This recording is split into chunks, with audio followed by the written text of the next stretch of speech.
Bismillah wa salatu wa salam ala rasulillah wa ala alihi wa ashabihi ajma'in. Nous avions dit la semaine dernière que l'argent était source de conflits au sein même des familles, au sein même du couple entre un homme et une femme qui devraient normalement se partager leur argent. Il y a des problèmes énormes à cause du matérialisme. Nous avions parlé des problèmes en rapport avec le commerce, les arnaques. Parlons aujourd'hui des problèmes liés à la dette. Et avant cela, on va commencer par une histoire, une mauvaise histoire ou une histoire qui fait mal au cœur, et ensuite une belle histoire. C'est une femme musulmane qui a vécu plusieurs années dans un même immeuble avec sa voisine musulmane. Un lien d'amitié et de fraternité fort était établi entre elles. Tellement fort que la sœur qui raconte l'histoire dit « Quand j'ai eu assez d'argent pour acheter un terrain, je l'ai acheté et on a construit nos maisons séparément sur le même terrain. » Donc elle a fait une faveur à sa meilleure copine, à sa sœur, en islam. Et quand elles se sont retrouvées, donc chacune dans leur maison, côte à côte, sur ce beau terrain, cette sœur dit « Je l'aimais tellement, et j'avais tellement d'amour pour elle. Elle avait un travail de 20h à minuit. C'était un boulot en soirée. Cette sœur devait fermer les portes des bureaux d'une entreprise, ou de plusieurs entreprises. Et la sœur dit, je l'aidais pendant 1 an, gratuitement. Elle l'emmenait avec sa voiture et elle l'aidait à fermer les portes des bureaux. Donc au lieu que le travail dure 4 heures, il durait 2 heures, puisqu'elles allaient 2 fois plus vite à 2. Et quand elle revenait donc à 10 heures, sa copine avait une faim. Et pendant 1 an, par bonté et gentillesse, elle lui payait un kebab, une pizza. Donc elle a fait énormément de bien à sa copine. Et elle lui a prêté une grosse somme d'argent. Une grosse somme d'argent. Et le jour où elle a réclamé son argent à sa meilleure copine, à sa sœur en islam, elle s'est révélée. Elle a changé. Elle est devenue la méchante. Elle est devenue la voleuse. Elle est devenue la personne à ne pas fréquenter. Alors qu'une fraternité soi-disant sincère les partageait. Et que cette sœur s'est donnée à fond, s'est sacrifiée pour sa meilleure copine. Mais quand elle a demandé son argent, après que l'échéance soit arrivée, elle n'a pas apprécié. Et elle est devenue une diablesse. Ça, c'est un exemple d'innombrables problèmes liés aux dettes. Même dans un couple, parfois, vous avez des maris qui promettent à leurs épouses la dot, donc une somme d'argent qui est son droit, et une fois qu'ils vivent ensemble et que les problèmes commencent, naturels dans une vie de couple, le mari refuse de donner l'argent qu'il a promis à sa femme, alors que c'est son droit et c'est une dette vis-à-vis d'elle. Et je vous passe des centaines de problèmes liés à l'argent. Vous avez ce problème par rapport à la dette, il est de 2 types. Soit celui qui commence les problèmes, c'est celui qui prête, c'est-à-dire le créancier, ou alors c'est le débiteur, celui qui doit rendre l'argent. Parfois, celui qui prête l'argent, il ne le fait pas sincèrement, car la philosophie du prêt en islam, c'est de le faire gratuitement, pour plaire à Dieu et venir en aide à la personne. Quand tu prêtes 1 000 € à une personne, tu n'as pas le droit de mettre comme condition qu'il te rende plus. C'est un prêt avec intérêt. La philosophie du prêt en islam, c'est que tu le fasses pour l'aider, pour Dieu. Tu n'as pas le droit de réclamer un intérêt matériel dans l'histoire. Ça doit être gratuit, désintéressé. Parfois le frère a une bonne intention, il le fait gratuitement, mais le diable arrive et il lui insuffle des mauvaises idées et il excite sa jalousie. Car ce frère qui a pris 1000 euros, avec les 1000 euros, il va s'enrichir, il va peut-être devenir plus riche que son créancier. Et quand il va récupérer ces 1000 euros, son ami a maintenant plus d'argent que lui et ça le rend fou de rage et les problèmes commencent. Ton intention c'était quoi au départ? C'était de lui venir en aide. Allah l'a enrichi, tant mieux pour lui. Tant mieux pour lui. Et tu sais ce que te dit le prophète pour justement éviter que tu sois jaloux, que ton frère se soit enrichi sur ton dos? C'est qu'il te dit, chaque jour qui passe, c'est Abu Huraira, c'est Buraïda qui rapporte, le prophète a dit, chaque jour qui passe, celui qui a prêté, le prêteur, a l'équivalent de la somme qu'il a prêtée en sadaqa, chaque jour qui passe. Tu as prêté 1000 euros, chaque jour qui passe, c'est comme si tu donnais 1000 euros en sadaqa. Le prophète continue et il dit, chaque jour qui passe, il a l'équivalent, il a le double de ce qu'il a donné en sadaqa. Le compagnon va dire, prophète, est-ce qu'il a l'équivalent ou le double? Je ne comprends pas. Le prophète lui dit, tant qu'on est dans l'échéance, il a l'équivalent de ce qu'il a donné en sadaqa. Une fois que l'échéance est passée et que la personne n'a pas les moyens de rembourser, il a le double en sadaqa. Donc ça nous évite la jalousie. Je l'ai fait pour Dieu et Allah nous récompense. Maintenant, ce qu'il a comme profit matériel, c'est tant mieux pour lui, je lui souhaite le bonheur. Maintenant, beaucoup de problèmes surviennent de qui? Du débiteur, celui qui a emprunté l'argent. Quand on prête de l'argent, généralement, on met une échéance, n'est-ce pas? Le problème, c'est que quand l'échéance échoue, quand le rendez-vous arrive, parfois, la personne a les moyens, mais elle ne veut pas rendre l'argent. Elle veut encore le garder. Oui, mais tu as donné ta parole. La personne attend. Elle s'est privée de son argent pendant plusieurs mois. L'échéance est arrivée, tu dois lui rendre. Sauf si tu n'as pas les moyens. Mais si tu as les moyens, tu es dans l'obligation religieuse de lui rendre l'argent qu'il a. Et tu dois te priver comme lui, il s'est privé. Alors parfois, ce que dit le débiteur, oui mais, il a de l'argent lui. Il peut encore attendre. C'est une question de principe. C'était un contrat. Ou sinon, ça s'appelle une arnaque. Vous savez ce que dit le prophète? Celui qui emprunte de l'argent dans l'intention de le rembourser, Allah va l'aider à le rembourser. Mais celui qui l'emprunte avec un peu de vice et sans l'intention réelle, la ferme résolution de rendre l'argent une fois le rendez-vous arrivé, Allah va le punir car il a manqué à sa parole. Parfois la personne part d'une bonne intention, je veux rendre l'argent. Mais vous savez ce qui se passe? C'est que comme on a eu de l'argent, pendant un moment, on s'est habitué à un train de vie. Quand on doit rendre l'argent, qu'est-ce qu'on doit faire? On doit baisser son niveau de vie. Et ça, l'être humain, il n'aime pas. Il n'aime pas changer ses habitudes. Alors il va garder les mêmes plaisirs, les mêmes vacances, des choses superflues. Alors qu'en fait, il est en train d'utiliser l'argent de son créancier.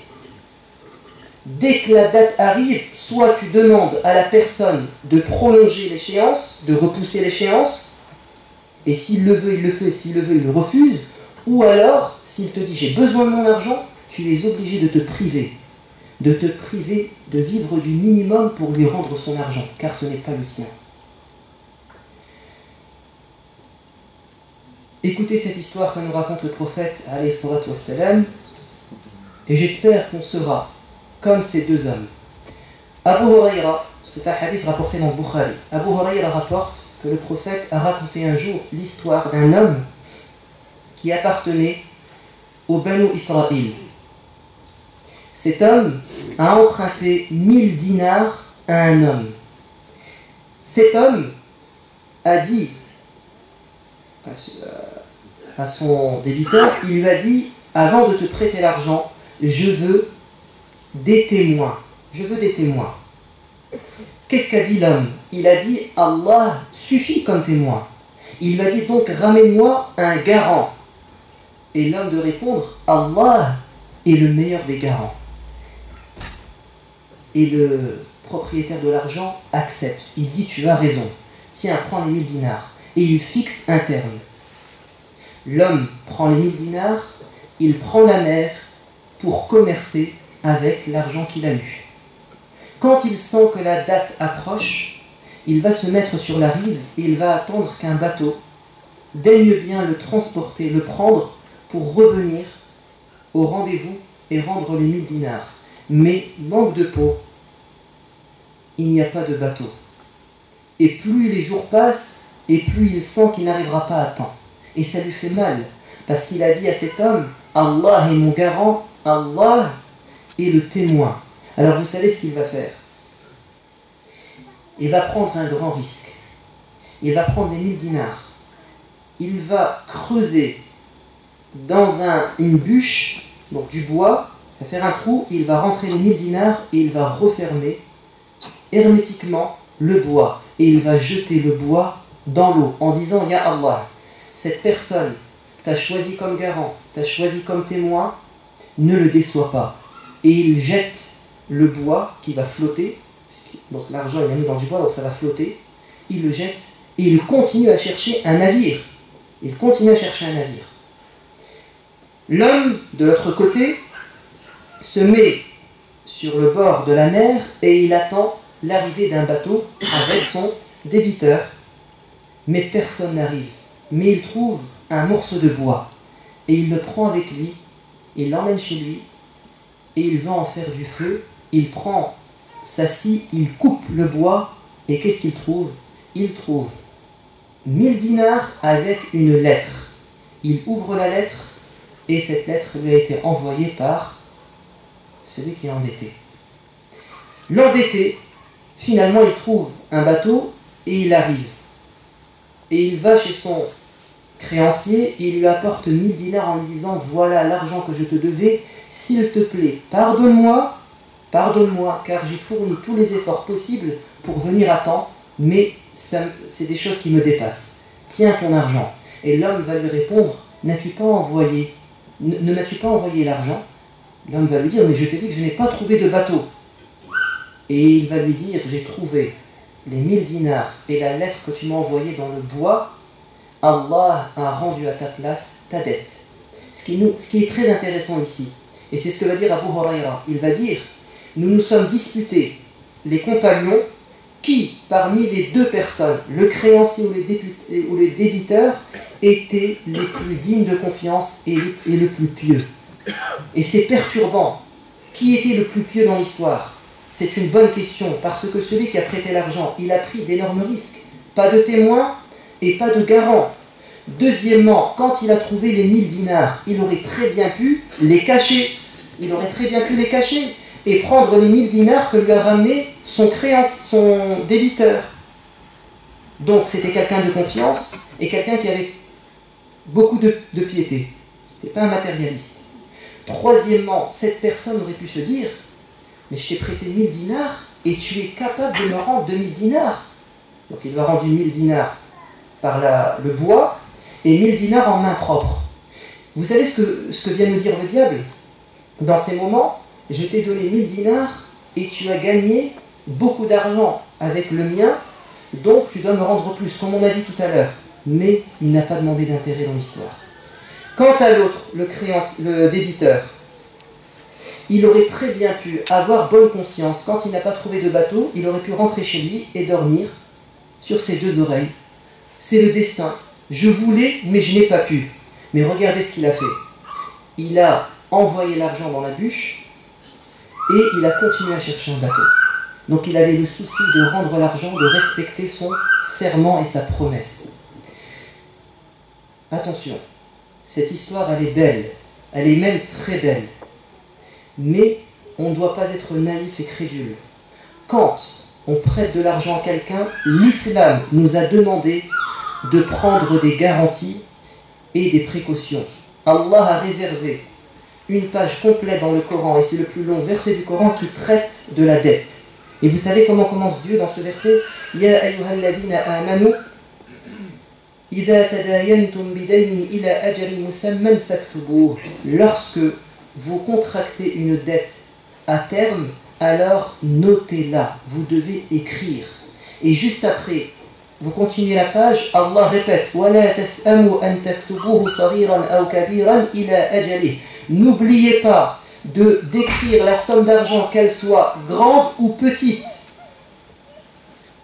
Pourquoi? ذَلِكَ أَدْنَى أَلَّا ذَلِكُمْ أَقْسَطُ عِنْدَ اللَّهِ. Cela est plus juste aux yeux de Dieu. وَأَقْوَمُ لِلشَّهَادَةِ.